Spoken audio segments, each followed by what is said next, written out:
Hello everyone, this is Eflex and welcome to another Producer's Approach. In this video we will be looking at a Auvic song, A Welcome Challenge. So as you guys know, I break down these songs in three pretty much structures. There's going to be an intro, the breakdown, and then maybe a short or a long outro. Just depends on the video.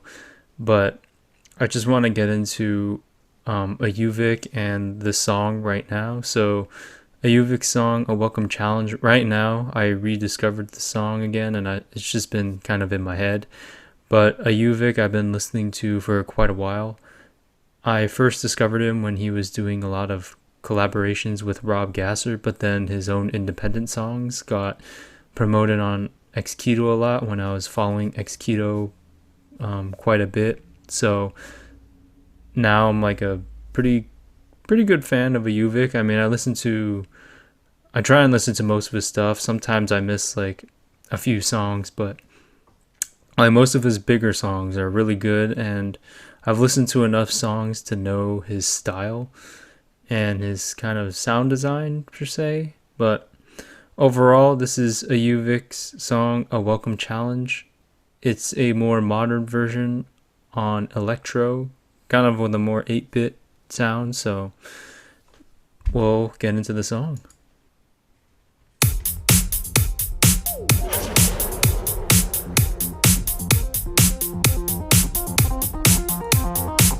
So right off the bat, you can already tell, nice kind of kick intro. There were some like sounds in the song, but you can already kind of tell with his sound, like it's gonna be in a Auvic song, and the nature of the sounds sound a little more like 8-bit music. I don't know, more chiptune-ish than orchestral is what I would first identify listening to the song. So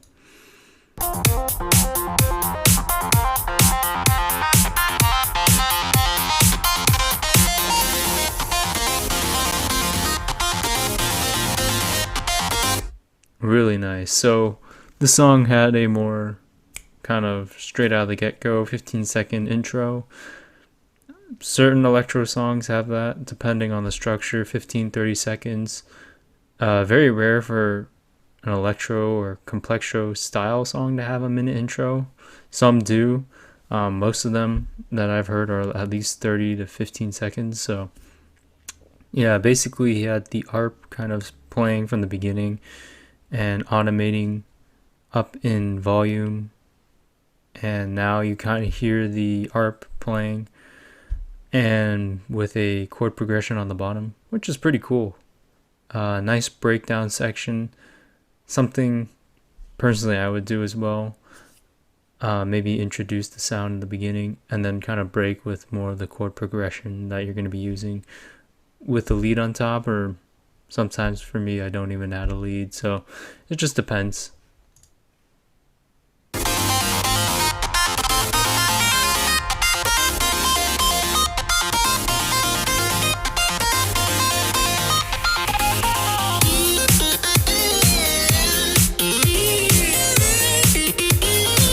So I kind of like the switch with it playing the ARP kind of in the beginning that you hear from the very beginning, and then it switches into like kind of his own kind of free solo lead that he's playing in this break section with the percussion coming in.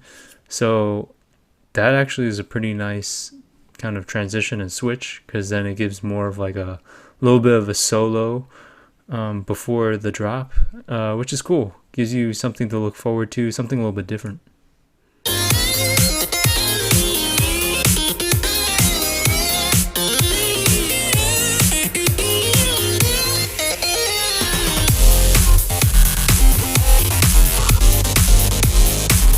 Interesting how his kind of solo section with the percussion coming in was basically the build-up. He didn't really have a really big build-up, you know, where you're building up the tension with white noise and different percussion. He just kind of had the percussion come in, play a totally different lead transition, play that, and then have a little bit of a gap from what it seemed, and then it just went straight into the drop. that's a little bit different than what I even am used to. But that's something I might try and do in the future, is transition quite like that, because it's really smooth. It worked really well. I never really noticed that in the past listening to the song, that there wasn't really like a really huge build up. It just transitioned from him playing his brand new lead kind of solo into the drop section. So it's pretty cool.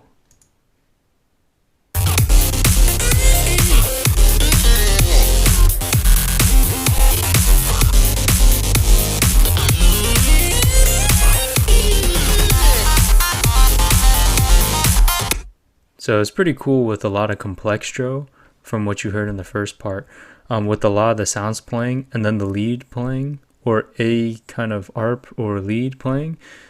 From what I noticed, a lot of complextro is a lot of call and response, where one sound plays, another sound kind of responds, another sound plays the call, and then the other one kind of responds. So it's like the sounds play like he had his own sound design sounds playing, and then you had a lead after that kind of play a little bit of a lead and then go straight back into the sounds. So it's almost like the sound design sounds like the wubs were the call, and then the leads are responding to those wubs. I noticed that a lot in complextro, which is why I kind of like the style of complextro. There's a lot of call and response, and that's a technique I guess I gravitate towards when I listen to music, whether I know it or not. Like, it's definitely something I noticed after I started making music on my own, is that I kind of gravitate more to that style, kind of for that reason. So it gives it a kind of varying kind of sound while it's calling and responding. It's a little bit different than, what you would hear in traditional orchestra, I guess, or in a band. Like, you would hear maybe a certain section play and then a different section kind of respond. I mean, like, you would have like maybe a clarinet play and then a flute respond. Two different instruments kind of within the same realm, but here it's like two kind of almost, to me, kind of completely different, with a wub playing first and then like a lead synth sound, or you could even use like a more organic like flute sound to respond. So just interesting to note, a lot of call and response that I've noticed in the kind of electro complextro style of music.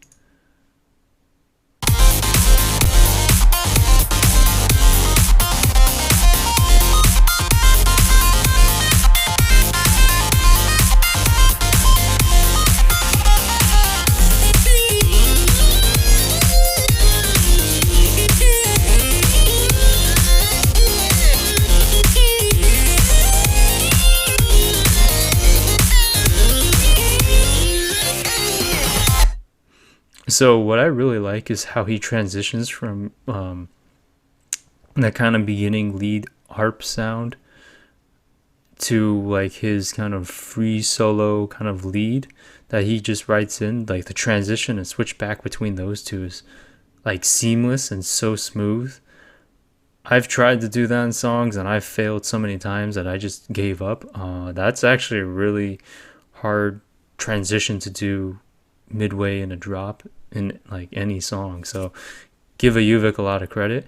And this part right here is probably my favorite part of the song coming up, where it's just the arp plays with like the bass line on the bottom.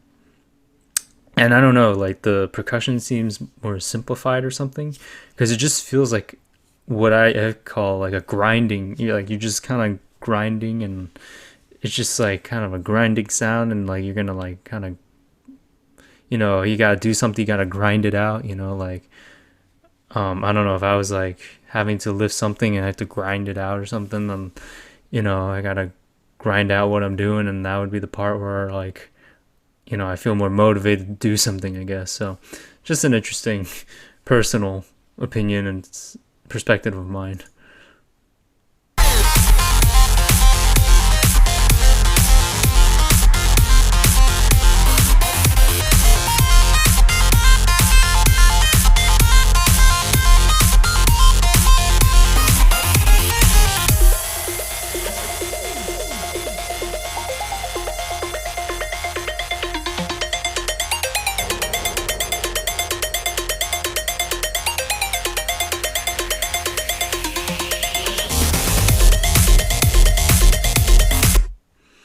So this section here is actually the biggest kind of transition, I guess you would say. Like, there's nothing like percussion wise, and I guess mostly like sound wise that's happening, other than like a new art being introduced into there and just kind of filling up the space, which is really cool. Um, like most of the song, as you notice, pretty much goes pretty fast, and like there's nothing to like build up into a transition. That's kind of like the biggest kind of breath of air that I've seen, is where just an art plays and most of the sounds are taken out with the percussion, and it's just that sound playing until the other sounds are kind of reintroduced. Whereas earlier in the song, it seemed like a lot of the percussion was playing and then the art was playing, and then it would trend, like everything would move pretty fast, and there was no really break for a really big buildup. It just kind of went into the drop right from the break section into the drop. So that's pretty interesting to note. That was kind of the biggest break. It's pretty cool too. I think he switched the sound in this ARP lead from what it sounds like, and the percussion is just really smooth. Seems like a kick and a snare, so a kick on one, maybe snare on two, but like a hi-hat on every kick as well, so on every beat, seems like. So nothing too out of the ordinary in terms of rhythm, but just the clarity of the percussion seems really, really simple, but really effective. Like, the simplest and most impactful drums usually, to me, are the most effective, because they kind of get the job done. There's like not any extra loops playing in the background. It just seems kind of like a very simple rhythm, which is good, because the kick in most electronic songs is the driving force. So if your kick is off, then the song itself will be kind of off as well, with what I've noticed with my own songs. My older stuff, like, some of the kicks were good, some of them are not. Some of them were softer, some of them were harder kicks, and those kicks that were, softer, like the other sounds are great, but the kick sounds like it could have been a lot, I guess, harder, or had more high end or something, because they sound a little too soft.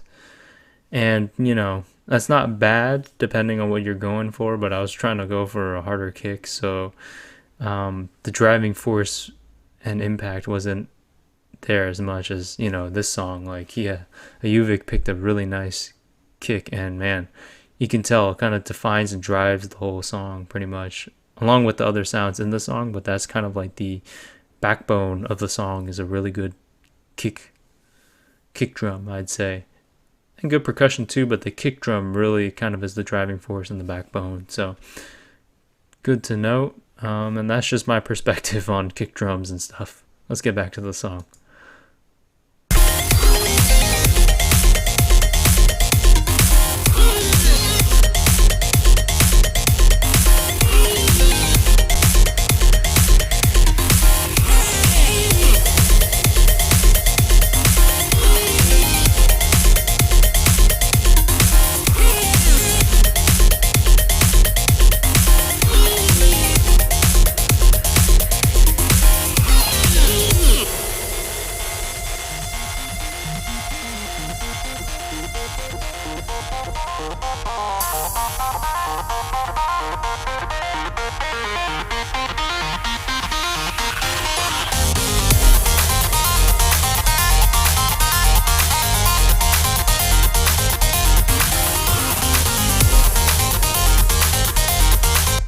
So it was pretty interesting in this part. You had the kind of break section play, and it was going off, I mean, I was bobbing my head, and I would dance to that part all day, or groove to that part, or bob my head and be like a rocker, and rock your head with some peace signs or something.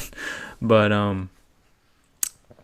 that section was pretty interesting, where it's a little bit different in this leading up to the second drop as it was in the first drop.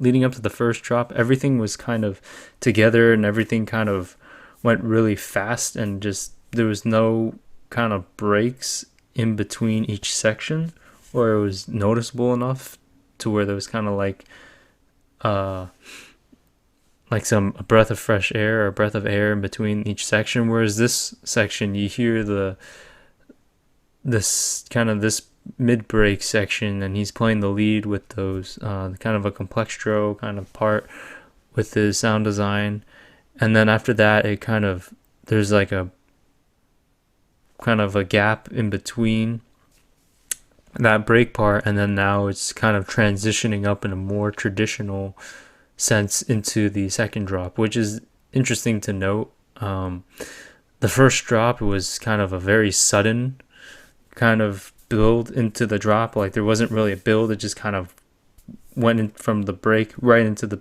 drop just straight away, where this one's taking more time to kind of build up the tension into the drop. So it's just something to note.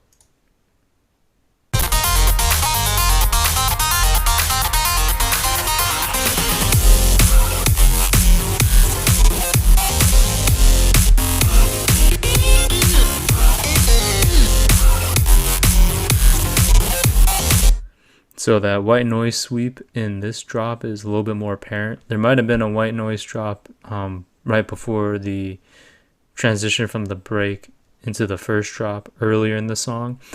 Personally, I might not have noticed it, but in this section you can notice that white noise kind of sweep even more, because there is a break in sections, and that section itself was dedicated to building up to the second drop. So just an interesting thing to note there. And then now we're kind of into the second drop.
Pretty cool. The drop was pretty similar to the first drop, except it just didn't have that extra section. I want to say we're kind of I called it the grind section. It didn't really have that grinding, gritty bass sound playing right after the kind of calm response first part of the drop with the complextro sounds with the lead playing in between, and then transitioning into the part where he plays his lead solo sound. And then after that, there was kind of the grinding kind of bass part with just the arp playing on the top end. For this drop, that wasn't there, because right after he did his kind of solo lead part within the drop, then it kind of transitions out into the outro. So overall, the song's really good. The structure is a little bit different than other stereotypical or typical electro complextro songs, and it's different than your normal song structure that even I use to build my songs. I don't normally put gaps quite like he did after the first drop and then the break and then building up into the second drop, and then the transitions. I don't normally have the first drop transition so fast from the break and the intro, and the outro of the song is more typical to what I would do, is kind of end the drop and then kind of outro it pretty quickly for like 15 seconds or something like that. So overall, this song is great. Been a fan of Auvic for quite a while, as I said earlier, so I really love his style. I really like the lead sound he uses, and the bass sounds were very kind of, I want to say retro to me. Like they're really clean, but they just reminded me of 8-bit kind of basses, or some of the bass sounds you would hear in electro and complextro songs back in 2012 2012 to 2014, around that time, like you would hear a lot of basses that sound similar to this. So for a song made in 2020, to me it was kind of like a nostalgia trip. And overall, this was just my perspective on this song. Again, I might miss some things, but if you guys want to comment, and feel free to let me know what I missed or what you thought differently than me, then feel free to leave a comment. I'm pretty sure I missed some things, and by no means am I an expert. I'm just like an average dude listening to the song pretty much as a fan and reviewing the song and giving my perspective and opinions. And I'll kind of give my insight just kind of as a producer as well, because there may be a few things that I don't know from the regular person, but I mean, I'm trying to give it in the perspective also as well as a person just listening to the song. Because when I try and listen to music, sometimes I do listen for certain aspects, but I also like to take and remove myself and kind of enjoy the song. Because if I keep breaking it down and picking it apart to the umpteenth end, like, then music's just not as enjoyable. At least for me, like, it's not as enjoyable when you're really, really, really, really picking it apart for every single aspect. But just trying to give an average guy's perspective with a little hints and flavor of a producer's idea. So I mean, I didn't produce the song, so I don't know the exact sounds being used. I can kind of assume, but it's never too good to make too many assumptions, especially when you didn't make the song. So overall, I hope you guys enjoyed this video. I hope you guys like this concept in terms of videos, and if you guys do, feel free to subscribe. If you guys like the video, feel free to give a thumbs up. If you don't like the video, I guess you could leave a thumbs down, or you can just type out your frustrations in the comment section, and I'll read that too, because you need both sides. You need good criticism and bad criticism. Sometimes you need the hard criticism to get better. So anyways, I hope you guys enjoyed this video, and I hope you guys enjoy my perspective, and I hope to see you guys in the next video. Have a good one, everyone. Peace.